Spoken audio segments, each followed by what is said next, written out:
When he finished, now wearing his sweats and t-shirt, he looked at Lucky Boy, who still sat all jaunty and bright on the top of his bureau.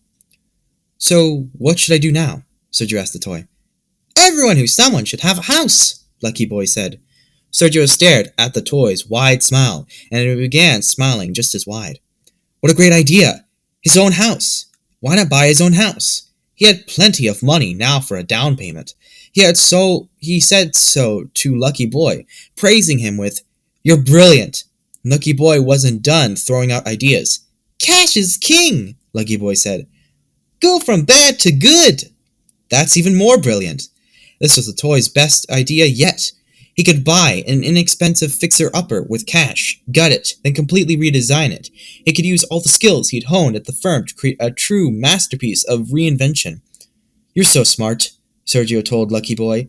He gave the toy a pat on one of his rosy cheeks. Lucky Boy giggled. Sergio headed to the phone. He needed to contact a real estate agent. "To go places, you gotta have wheels," Lucky Boy said. Sergio stopped. He turned to Lucky Boy and laughed. "Well, I'm glad someone in this room is thinking. I forgot I have no car." He frowned. "What should I get this time? The same thing?" "You should have bigger and better," Lucky Boy said. Sergio punched the air. "Perfect. You're absolutely right. I'll get a big pickup." He turned to head toward the phone again. "That's what I'll do first." And he did. In the morning, he drove his new black 8-cylinder extra cab, long bed, lifted pickup with massive tires to work.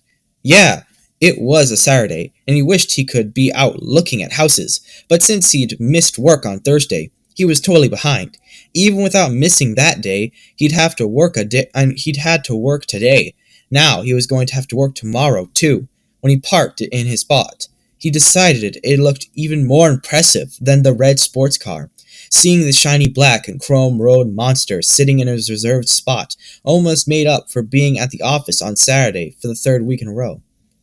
Sergio locked his truck and gave the hood a pat. He'd had the dealer add an upgraded security system to his new truck, so he knew he'd find the truck here waiting for him at the end of the day. If someone tried to take this baby, that someone was going to have a very bad day. The dealer had been happy to sell Sergio the security upgrade, but he had been strangely against Sergio's request to have a full suspension lift added to the truck. Sergio would have thought the guy would be happy to make more money, but instead he warned, "A lifted truck is a tilt or tip hazard. You'd be amazed at how easy it is to roll a truck when it's lifted." Sergio thanked him for the warning, but he told him to do it anyway, and he was glad he did. Sergio strutted into the office, feeling like he was at least 3 inches taller than he was before. He felt even taller when he got to his office and received a phone call from his insurer. They were going to pay out the full purchase price of his stolen vehicle, and the taxes and licensing costs were being refunded because they didn't go through before the car was stolen. So much for Officer Neil's pessimism. Ha! Sergio was on a roll. Or maybe not. When Sergio got off the phone, he looked up to find Violet standing in his office doorway. Because it was Saturday, she was dressed casually. She wore tight jeans with a flouncy hem and a flimmy yellow blouse with a feathered fringe. As she tapped her foot, the flouncy hem bounced and her fringe danced. "I knew I'd find you here," Violet said. "Oh, hi, Violet." "Oh, don't, oh, hi, Violet, me." Sergio frowned. He really needed to get back to work. "What's wrong?" "What's wrong?" Violet uncrossed her arms and stomped to his desk. She recrossed her arms and looked down at him. "Did you buy me a present yet?" Sergio pressed his lips together. Oops, he hadn't even thought of it. "I've been really busy," Sergio said. Violet snorted. "You're not really gonna try that, are you? With that ridiculous truck sitting outside? It had to take time to buy that monstrosity. You could manage the time to go to the dealership, and you couldn't pop into a jewelry store and get me a little something?" "I'm sorry, Violet. I have no excuse. I've just been so wrapped up in the excitement of it all." "Wrapped up in yourself, you mean? Is that so bad?" "What? Being selfish? Yeah, that's bad." Sergio glanced at her. "If it's selfish to be wrapped up in yourself, then you're kind of the pot calling the kettle black, aren't you?" "What? What kind of insult is that?" "You've never heard the idiom? The pot calling the kettle black." Sure, but She raised her eyebrows. Are you calling me selfish? If the shoe fits. Well, screw you and your stupid idioms. Before Sergio could say anything else, Violet stormed out of his office. For several seconds, Sergio stared after her. Then he shrugged and went back to work. At the end of a very long day, Sergio dragged his tired body to his impressive new truck. He was frustrated. Even if he returned tomorrow and worked all day, he'd still be way behind on Monday morning. At this rate, he was never going to be able to look for a house, much less have time to renovate one. He knew he wasn't home enough these days to really worry about what his home looked like. But he was tired of living under Thunderfeet, and tired of living across the hall from Mrs. Bailey. Besides, he deserved to live someplace better than this cubic apartment building with its cheap carpet squares. But how could he move and work? There weren't enough hours in the day. And what was he going to do about Violet? As soon as he changed clothes, Sergio asked Lucky Boy this very question. You deserve to be happy, Lucky Boy said. I agree, Sergio said. But he sat down on the edge of his bed. Violet doesn't make me happy. This was a little bit of a revelation. Huh? Sergio said. He thought back over his year with Violet. Had she ever made him happy? Not exactly. Not really. No, not at all. Having a girlfriend made him feel good. He never had one in high school or college. All he'd done was pine for the out-of-reach Sophia in high school, and in college, he never had time for dating. He had gone out a few times since then, but Violet was his first steady girl, and that's why he dated her. Not because she made him happy, but because she kept going out with him. Having a steady girlfriend made him feel impressive. What should I do about Violet? Sergio asked Lucky Boy again. If it's broken, fix it or get rid of it, Lucky Boy said. That seemed like good advice. Did Sergio want to fix things with Violet? No, he did not. Okay, then the solution was simple. He leaned over to his nightstand and picked up the phone. He dialed Violet. When she picked up, it was obviously been sleeping. Hello? She breathed into her phone.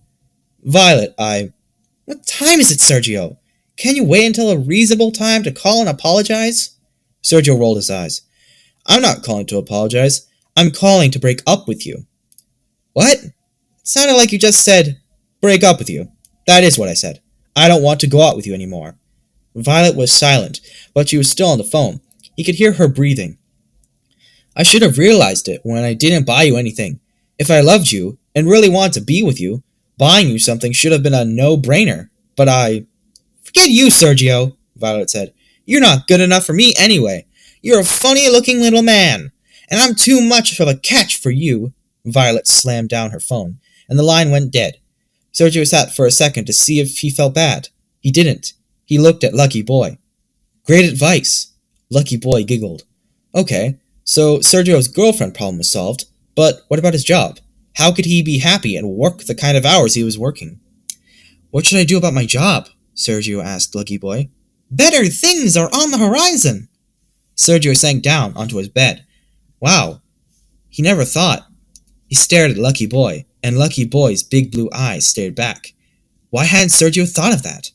Why was he still at his job? He hadn't been happy at the firm for some time, and instead of looking for something else, he just applied for the project manager job. Talk about thinking inside the box. He had to get out of the box. Way out of the box. Sergio stood and started pacing back and forth by his bed. The seed of an idea was sprouting in his mind. What if... He turned and looked at Lucky Boy. What do you think of me starting my own business? You deserve to be your own boss, Lucky Boy said. It would be impressive. Sergio grinned. Yes, it would. He thought about his dad. Even though Tony never said so, he was disappointed in his son's career. Sergio felt it every time Tony asked his stupid skyscraper question. This country runs on the backbone of entrepreneurialism, Tony liked to say. Men like me keep our nation strong. If Sergio wanted to make his dad proud, he needed to be an entrepreneur, and he knew just how to do it. But first, he had to quit his job, which he did the next morning. You're really quitting? Clive said when he walked into Sergio's office 15 minutes after Sergio informed Dale he was done with the new job. What the hell are you playing at? Dale had asked. The top of his bald head had turned red as he yelled. You apply for a pivotal job, get it, make hash of it, and then you quit? You realize you're done at the firm, too, right? Sergio nodded. Well, yes. That was going to be the next thing I told you. I'm quitting entirely. What the hell is wrong with you? Dale shouted. You're our brightest architect. You're throwing your career away. Sergio shrugged. You can think that if you want. I'm going into business for myself. Dale golfed. Oh, that's rich. You'll be homeless in no time. Sergio shrugged again. Nope. I'm going to be a successful, impressive entrepreneur. Dale shook his head and strode out of Sergio's office. Yes, Sergio said to Clive now. I'm really quitting. Clive leaned back and leaned against the wall and watched Sergio put his personal belongings in a cardboard box. What are you going to do? Get outside the box. Clive laughed and pointed at Sergio's arms, which were both currently inside the box on his desk. Sergio smiled too. You know what I mean. Not exactly, but I wish you luck. Oh, I have a lot of luck now. I have Lucky Boy. He laughed, and you noticed his laugh sounded oddly a little like Lucky Boy's giggle. Oops, he hadn't meant to say that. Clive frowned. You're a lucky boy? Is that what you just said? Sergio blinked and lied. Sure. Clive held out a fist, and Sergio bumped it with his. Keep in touch, Clive said. I will, Sergio said. But he didn't.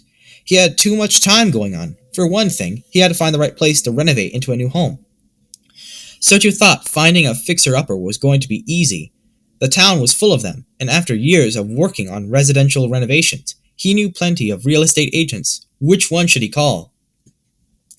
Sergio sat at his small retro dining room table and ate kung pao chicken out of the carton while he pondered his upcoming house hunt. Lucky Boy sat on the table in front of him. It occurred to Sergio, as he ordered his dinner, that leaving the toy in the bedroom was a little discourteous. After all, Lucky Boy had been the catalyst for a lot of great things in Sergio's life, and that was only in a few days. Here, Sergio was, a man of leisure, who was about to embark on an impressive entrepreneurial adventure, and he was rudely ignoring the little guy who made it all possible, and so he brought Lucky Boy out to join him for dinner. I wish I could share this with you, Sergio said to Lucky Boy, but I don't think toys eat. Sergio forked up some of the spicy chicken. He chewed, swallowed, and mused. So, which real estate agent should I pick? Pretty is good, Lucky Boy said. Sergio looked at Lucky Boy. Well, aren't you a little Casanova? Didn't I get rid of a girlfriend? Lucky Boy giggled. Are you saying I should find a better one? Lucky Boy giggled again. Okay, Sergio said. Pretty. Let's see. He thought about the agents he knew. One of them, Eve, was very pretty, but he was also reasonably sure she was married. Pretty doesn't do us any good if she's married, he pointed out. You deserve a great girl who dotes on you. Yes, I do. Violet had never doted on him. Good riddance to her. Someone better was out there. He thought for a minute. He snapped his fingers.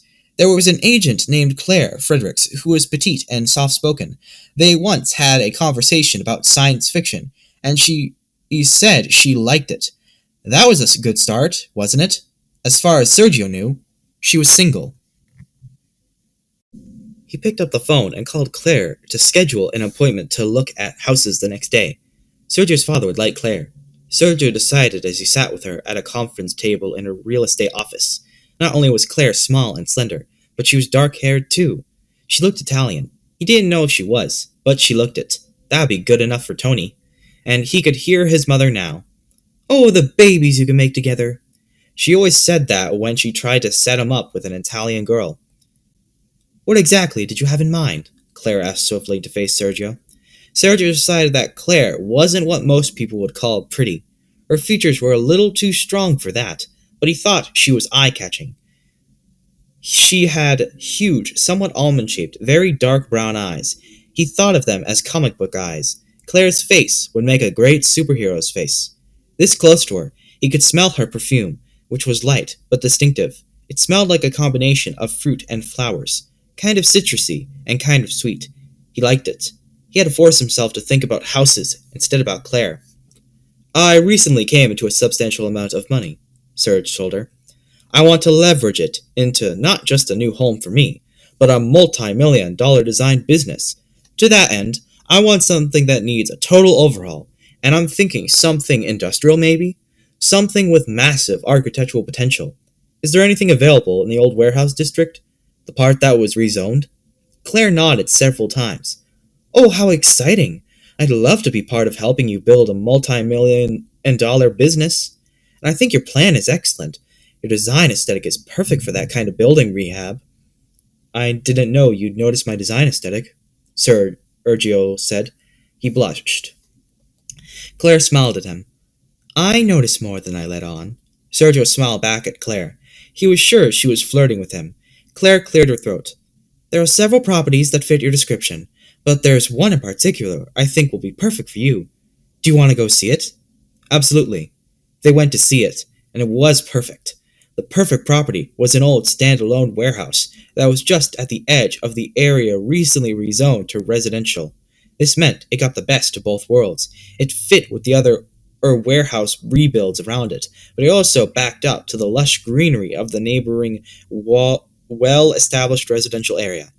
At 5,500 square feet, the property was ideal for what Sergio wanted to do with it, which was to make a spacious living area with a lot of architectural wow and adjoining office space with even more eye-catching structural features.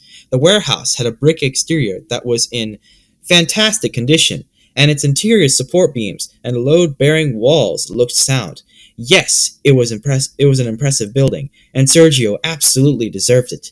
But it cost more than he planned to spend. Sergio did some calculations.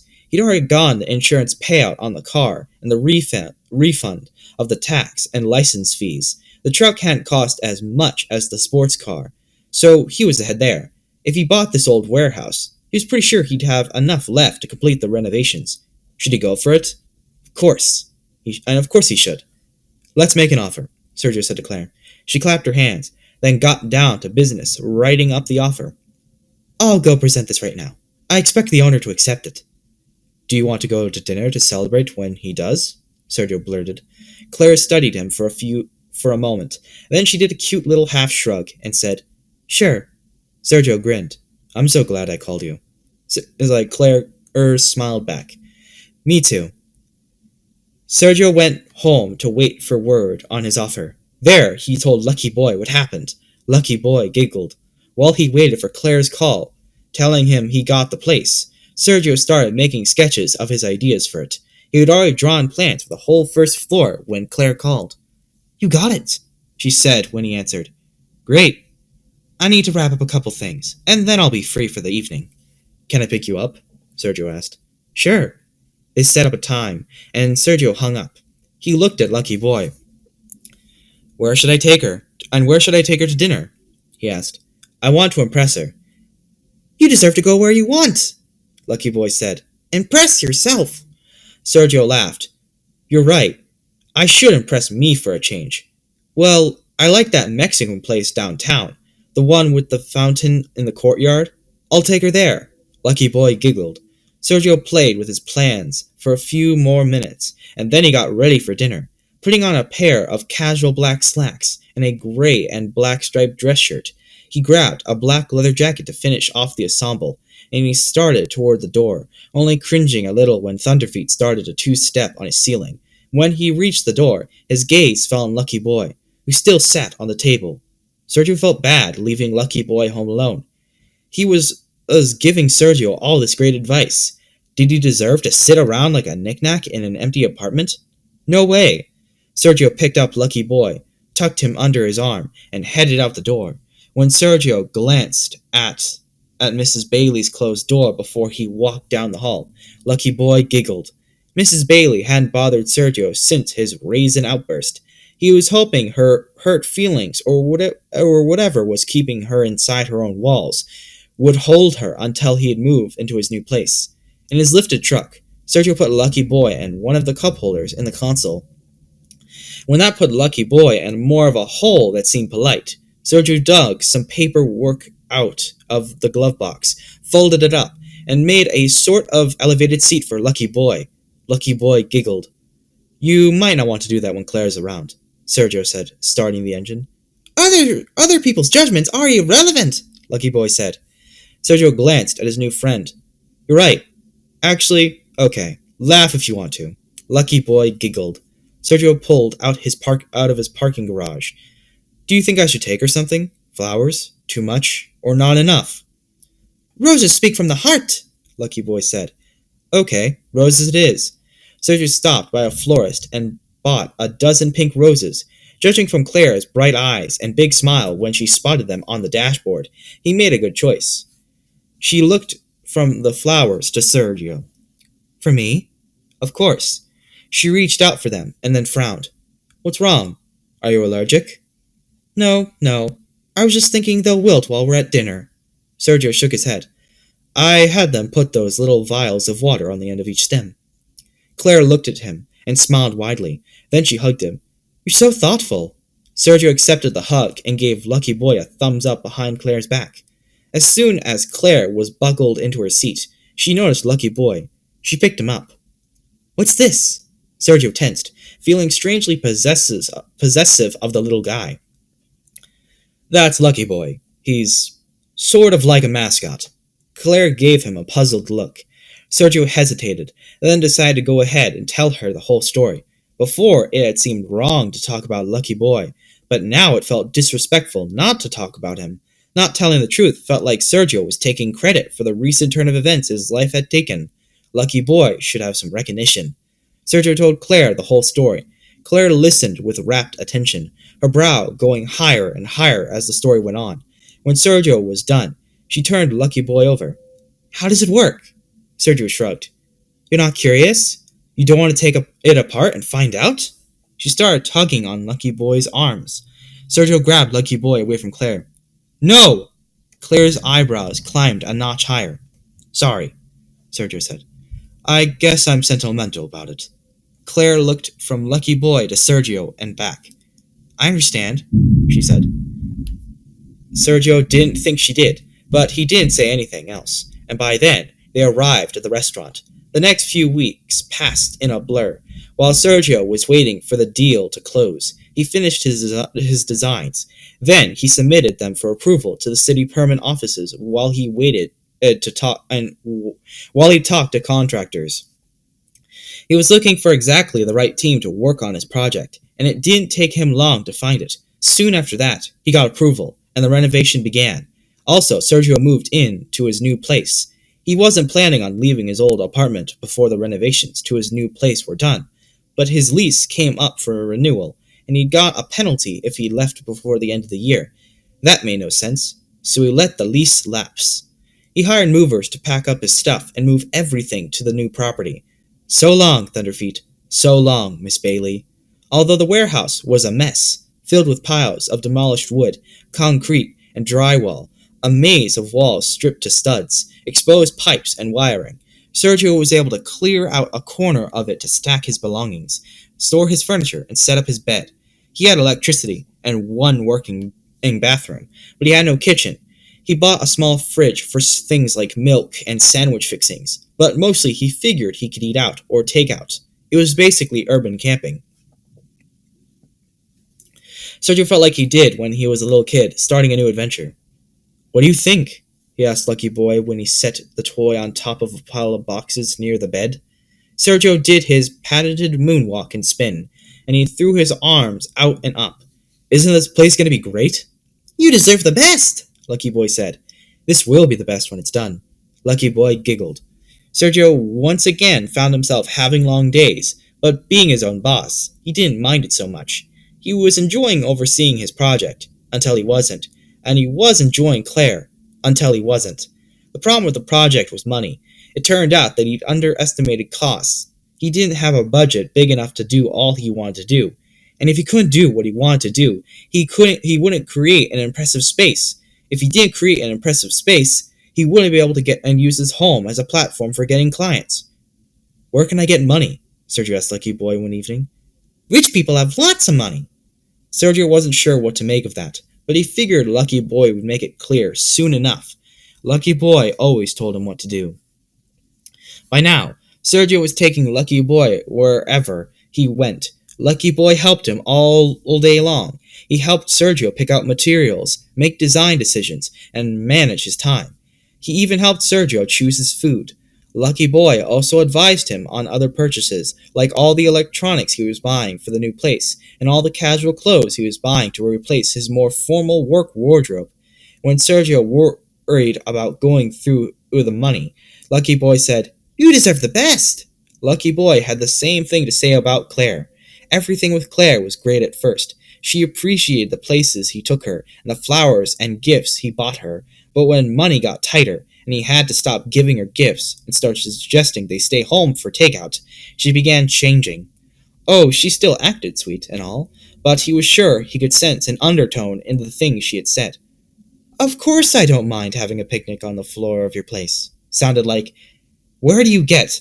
It's like, "Where do you get off making me sit on the floor, cheapskate?" It wasn't her words exactly, it was the inflection of her words. And then there were the ways she was trying to improve him. She went about it in a sneaky way. She wouldn't tell him she didn't like his shirts. For example, she just bought him gifts of new shirts. She didn't tell him she hated his taste in music. She just bought him new CDs. It was becoming annoying. And then there were the helpful suggestions. When he was complaining that he wished he was taller, she said, "Well, you could always have lifts put in your shoes, sweetie." Why couldn't she have been supportive and said, "Don't be silly, you're plenty tall"? He was getting tired of coming up short, literally and figuratively. Sorry for messing up, everyone. When Sergio asked Lucky Boy about Claire, he said, "You deserve the girl of your dreams." Sergio agreed. He needed to stop wasting his time with women who weren't right for him. There was only one girl for him, and that girl was Sophia. He couldn't have her in high school, but things were different now. Not only did he deserve to have her, but she would be lucky to have him. He was going to have to break up with Claire. Unfortunately, a meet the parents dinner was coming up.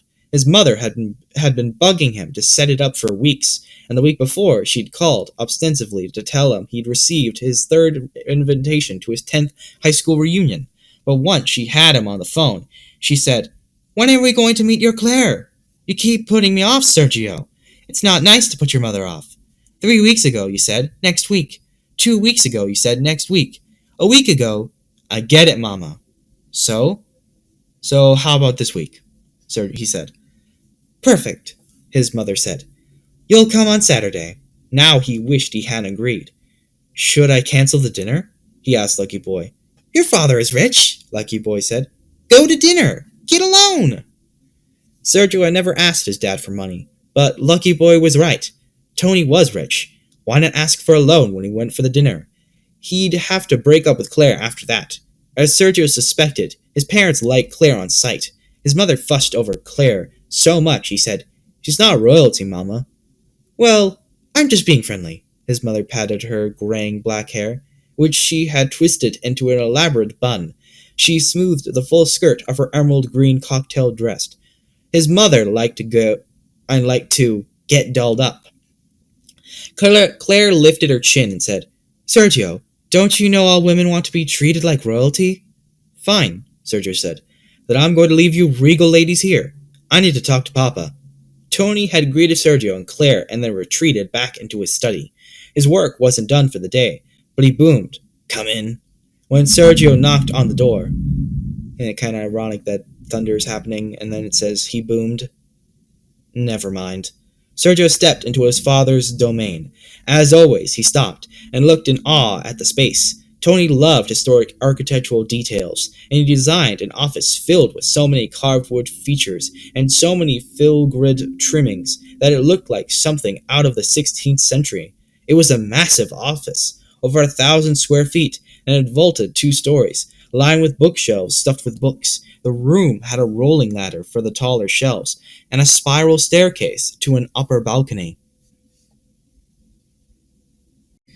"She's a prize," Tony said to Sergio before motioning Sergio onto a plush maroon leather couch by the brick fireplace. Sergio said. Tony lowered himself into his recliner. "But you're not here to talk about her. What's on your mind, son?" "I need a loan," Sergio said. He decided to be direct. "I thought you won all that money." I've spent nearly all of it." Tony's bushy white eyebrows rose. "Papa, you always said you have to spend money to make money, and that's what I'm doing. I have to create a mind-blowing renovation, something so good that it's going to be featured in architectural and design magazines, and even the newspaper. I need to create buzz. That's what will get me clients. If you could loan me just a couple 100,000, I can create what I want, and then my business will be off and running. I'll pay you back really fast." Tony ran a hand through his curly white hair. He smoothed in his mustache, then tapped the side of his long nose. The nose he unfortunately handed down to Sergio. "Okay," Tony said. "I'll loan you the money, but it's a short-term loan. If you can't pay it back in 6 months, you'll pay it back in labor." Sergio, who had been starting to smile, frowned. "What do you mean?" "You'll have to come drive a truck for me." Sergio stared at his father, then he shrugged. Why not agree to it? He'd be able to pay back the loan before that would happen. Still, the exchange concerned him.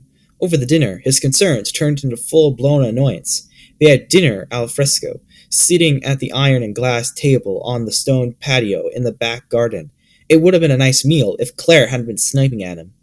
"Do you want to try some of my roasted Brussels sprouts?" she asked him at one point. "They're really good." Sergio's mother found the question amusing. "Sergio doesn't like Brussels sprouts, Claire dear. He's like his father. They don't appreciate good vegetables." Tony ignored the comment. Sergio couldn't. It bothered him. Where did Claire get off telling him what he should like? In the car on the way home, Sergio did what he needed to do. Claire was chattering about how lovely his parents' home was. "Have you ever thought about designing a big house like that?" she asked. Sergio didn't bother to answer the question. He said, "I don't want to date you anymore." Claire looked at him. "What did you say?" "You heard me. I don't want to date you anymore. All you do is find fault with me. I don't like it."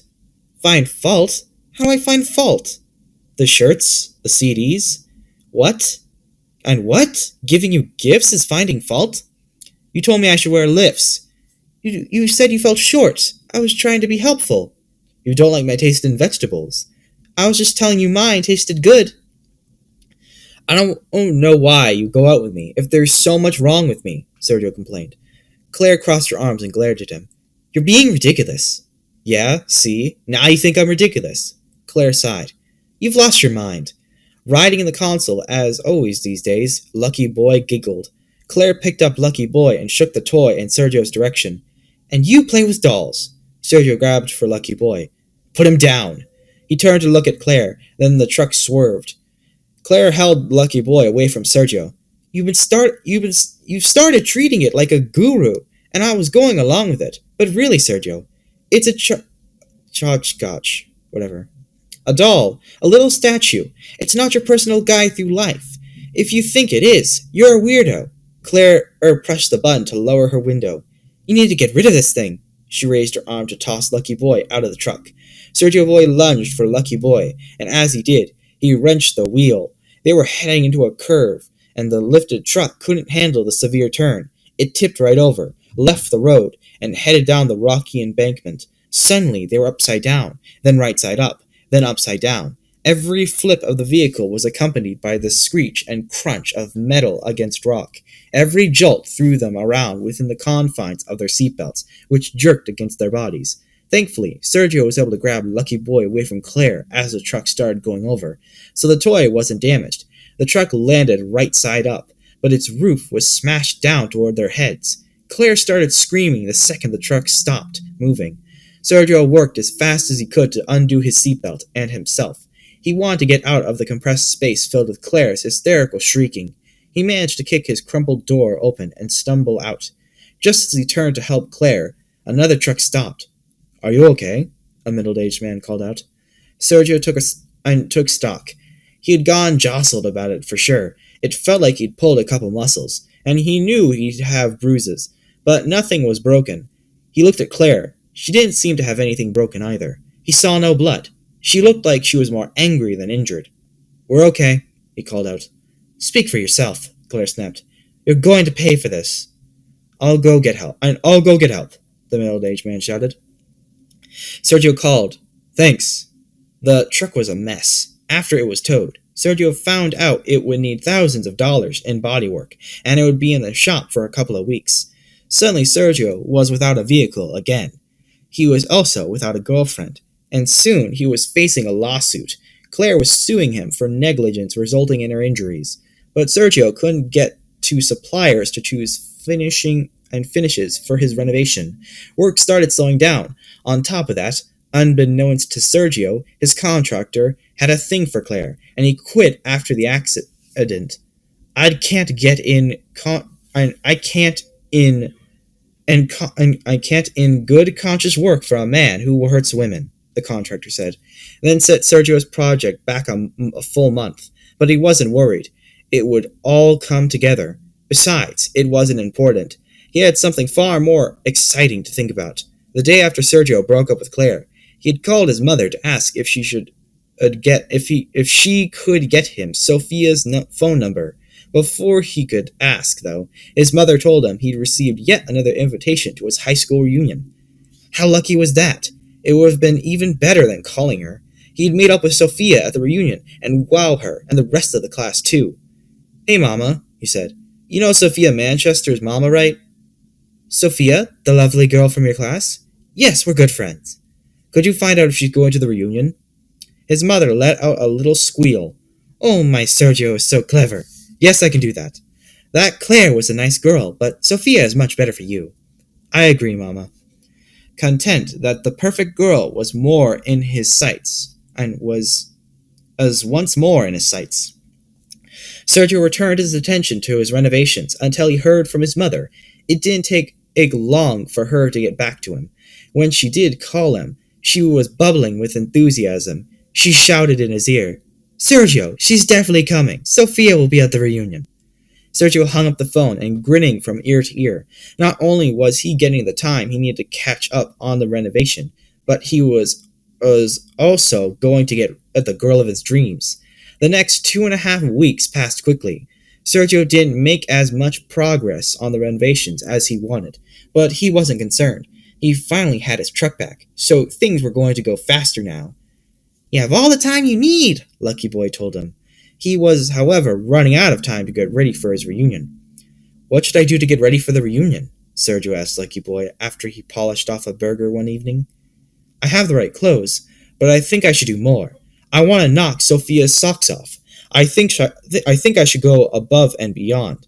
What do you think? Sergio was still living pretty much on his bed.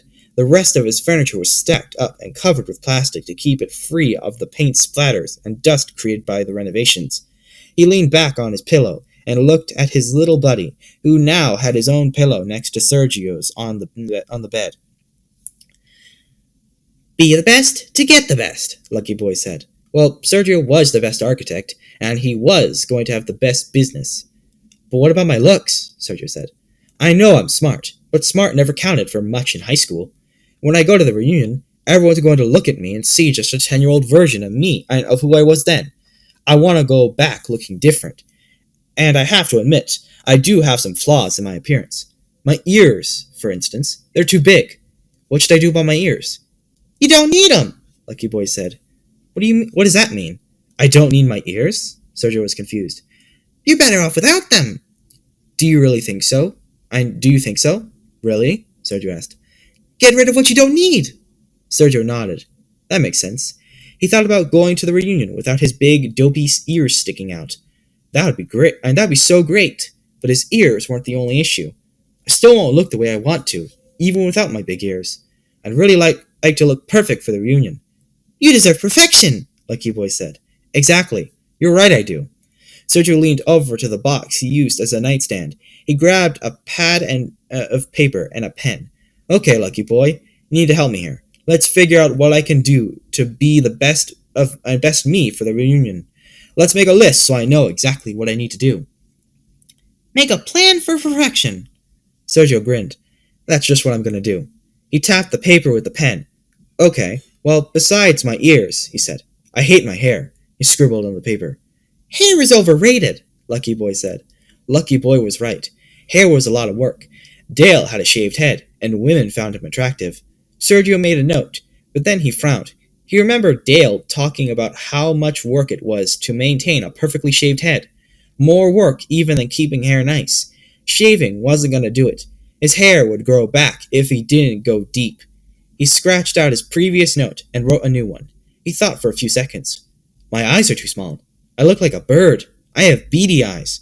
What can I do about my eyes? Eyelids cover eyes. Good point, Sergio said. He made another note. My nose is too long. Cut to fit. That's the rule, Lucky Boy said. Sergio nodded. Of course. When wood was too long, it trimmed off the end, he wrote on the pad. My lips are too thick, Sergio said. They look like a girl's lips. Wood carvers are artists, Lucky Boy said. Another good point.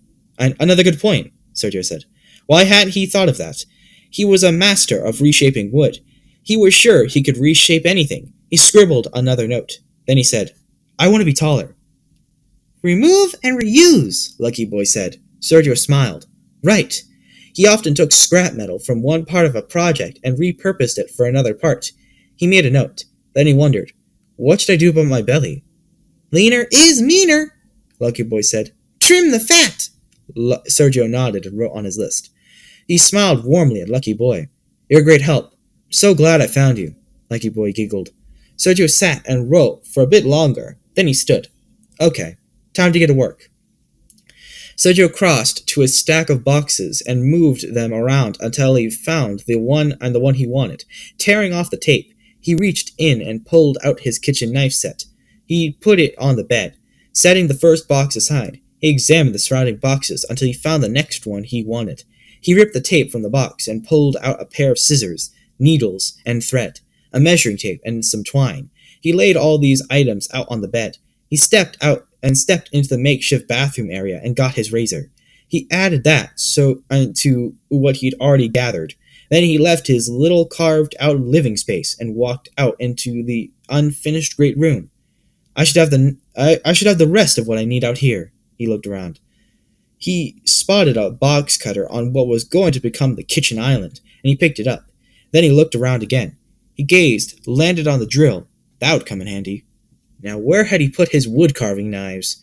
He had a whole set of them. They were extra sharp, for exact contouring. Ah, there they were. He found them tucked behind his router. Pondering it for a moment, he picked it up, too, and grabbed the set of bits that went with it. He surveyed the space again.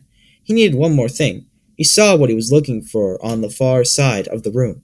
He crossed over, picked up a handsaw, and returned to his living area. He added his new tools to the collection on the bed.